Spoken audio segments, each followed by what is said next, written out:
a quelques semaines, j'ai pris ce commentaire en capture d'écran. Je ne sais plus sur le contenu de qui je l'ai pris, mais ce commentaire m'a mis la puce à l'oreille, concernant peut-être la connaissance limitée des gens sur les grands modèles d'affaires du web. Fait qu'à ce soir, on fait du Internet 101. Je vais vous parler de 4 grandes familles de modèles d'affaires, à commencer par les 2 plus simples.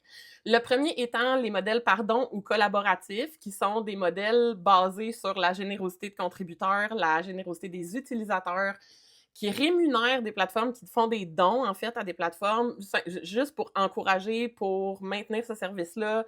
Ça témoigne d'énormément d'engagement de la part de la communauté. Wikipédia, entre autres, est une plateforme collaborative qui fonctionne par don. Deuxième grande catégorie, c'est le modèle par abonnement qui gagne de plus en plus en popularité parce que être une grosse corpo, c'est toujours le fun d'avoir une carte de crédit sur laquelle on prend du cash à tous les mois en espérant comme ça que la personne oublie de le désactiver. Ça gagne définitivement en popularité parce que ça assure aussi la régularité de certains revenus ou fait que les revenus deviennent un peu prévisibles.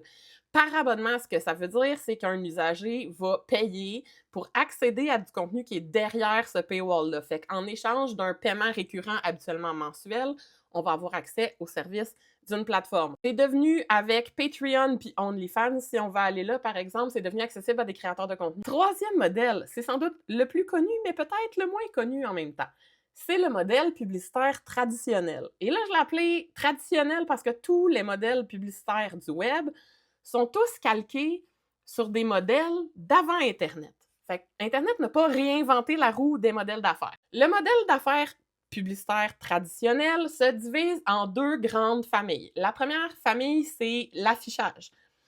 L'affichage, c'est du contenu publicitaire où l'annonceur va acheter de la visibilité sur une plateforme et tous les revenus publicitaires donc, que l'annonceur donne à la plateforme vont directement à la plateforme. Donc, on paye le média pour diffuser notre contenu publicitaire. Dans la famille de l'affichage, il y a 4 sous-catégories. La première étant de l'affichage bannière. L'affichage bannière, c'est probablement l'affaire la plus vieille en termes de génération de revenus sur Internet.